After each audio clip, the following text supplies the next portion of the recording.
Ang unang pagbasa mula sa ikalawang aklat ng mga Kronika.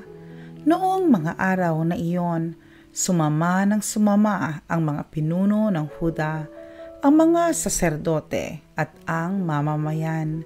Nakigaya sila sa nakaririmarim na gawain ng ibang bansa, pati bahay ng Panginoon na itinalaga niya sa Jerusalem ay kanilang itinakwil. Gayunman, dahil sa habag ng Panginoon sa kanila at sa pagmamalasakit sa kanyang templo, lagi niyang pinadadalhan sila ng mga sugo. Ngunit hinahamak lamang nila ang mga ito at ang mga propeta at pinagtatawanan sa anumang sabihin. Kaya umabot na sa sukdulan ang puot ng Panginoon. Sinunog ng mga kalaban nila ang bahay ng Panginoon. Winasak ang muog ng Jerusalem at ang malalaking gusali. Ang mahalagang ari-arian doon ay tinupok din. Ano pat ang lahat ay iniwan nilang wasak. Ang naligtas sa patalim ay dinala nilang bihag sa Babylonia. Dooy inalipin sila ng hari at ng kanyang mga anak hanggang ang Babylonia ay masakop ng Persya. Sa gayon, natupad ang hula ni Jeremias na ang lupain nakapamahinga sa loob ng 70 taong singkad. Upang matupad ang salita niyang ito sa pamamagitan ni Jeremias, pinukaw ng Panginoon ang kalooban ni Ciro, hari ng Persya, noong unang taon ng kanyang paghahari. Nagpalabas ang haring ito ng isang pahayag sa buong kaharian na ganito ang isinasaad. Ito ang pahayag ng Haring Ciro ng Persya. Ipinaubaya sa akin ng Panginoon, Diyos ng kalangitan, ang lahat ng kaharian sa daigdig, at inutusan niya akong magtayo para sa kanya ng templo sa Jerusalem ng Huda. Kaya, ang sinuman sa inyo na kabilang sa kanyang bayan ay pinahihintulutan kong pumunta sa Jerusalem. Samahan nawa siya ng Panginoon, ang kanyang Diyos. Ang salita ng Diyos. Salmong tugunan, kung ika'y aking limutin, wala na akong aawitin. Sa pampang ng mga ilog nitong bansang Babylonia, kami rooy nakaupong tumatangis sa tuwinang ang iniwan naming Sion ay aming maalaala. Sa sanga ng mga kahoy, sa tabi ng ilog nila, isinabit namin doon yaong dala naming lira. Tugon, kung ika'y aking limutin, wala na akong aawitin. Sa amin ay inuutos ng sa amin ay lumupig, na aliwin namin sila ng matamis naming tinig. Tungkol sa Sion, yaong paksa, niyong nais nilang awit. Tugon, kung ika'y aking limutin, wala na akong aawitin. Paano namin aawitin ang awit ng Panginoon, samantalang bihag kaming nangingibang bayan noon? Ayaw ko nang ang lira ko'y hawakan pa at tugtugin, kung ang bunga sa pagtugtog, limutin ang Jerusalem. Tugon, kung ika'y aking limutin, wala na akong aawitin. Di na ako aawit pa kung ang lundong sasapitin.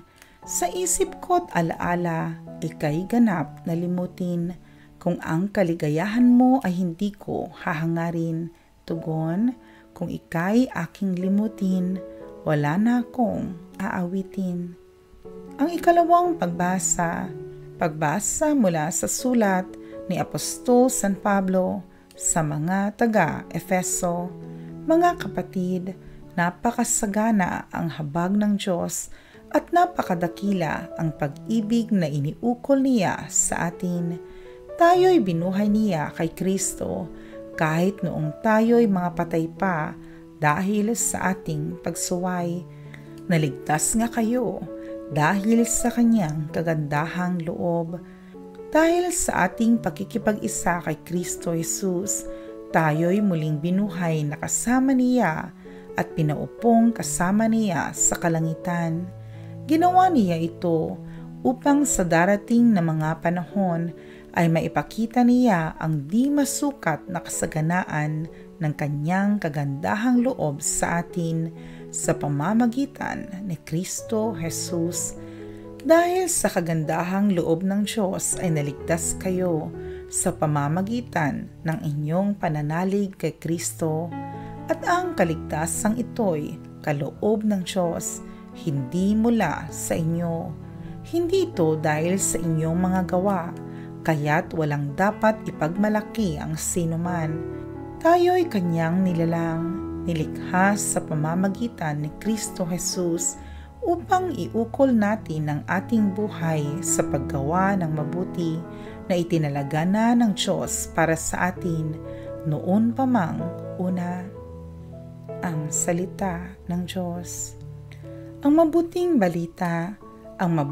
balita ng Panginoon ayon kay San Juan. Noong panahong iyon, sinabi ni Jesus kay Nicodemo kung paanong itinaas ni Moises ang ahas doon sa ilang. Gayon din naman, kailangang itaas ang anak ng Diyos upang ang sinumang sumasampalataya sa Kanya ay magkaroon ng buhay na walang hanggan.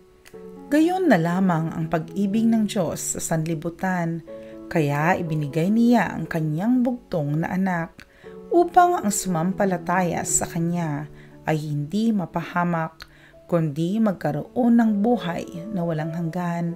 Sapagkat sinugo ng Diyos ang kanyang anak, hindi upang hatulang maparusahan ang sanlibutan, kundi upang iligtas ito sa pamamagitan niya.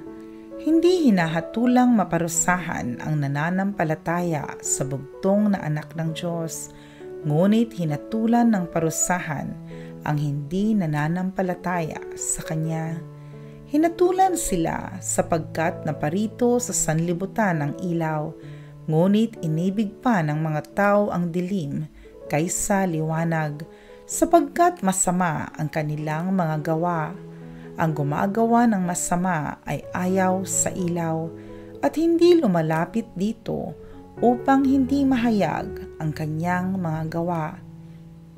Ngunit ang namumuhay sa katotohanan ay lumalapit sa ilaw, sa gayon nahahayag na ang kanyang mga ginawang pagsunod sa Diyos. Ang mabuting balita ng Panginoon. Panalangin ng bayan. Panginoon, dinggin mo kami. Nawa ang simbahan ay manatiling buhay na tanda ng pagmamahal at awa ng Diyos sa panahon ng kadiliman at kawalang pag-asa. Manalangin tayo. Panginoon, dinggin mo kami. Sundan nawa ng mga namumuno sa pamahalaan ang liwanag ni Kristo at maglingkod sila ng may malasakit at pagkalinga sa maliliit ayon sa halimbawa ni Jesus. Manalangin tayo. Panginoon, dinggin mo kami. Maging tagapagpahayag nawa tayo ng magandang balita upang lalo pang dumami ang sumampalataya kay Jesus. Manalangin tayo. Panginoon, dinggin mo kami. Pawiin nawa ng Panginoon ang puot sa ating mga puso at ang karahasan sa kapaligiran upang maibalik ang tunay na kapayapaan at katarungan sa ating bayan. Manalangin tayo. Panginoon, dinggin mo kami. Sa pamamagitan ng ating paglingap, madama nawa ng mga may sakit at nagdurusa ang mapagmalasakit na pag-ibig ng Diyos. Manalangin tayo. Panginoon, dinggin mo kami.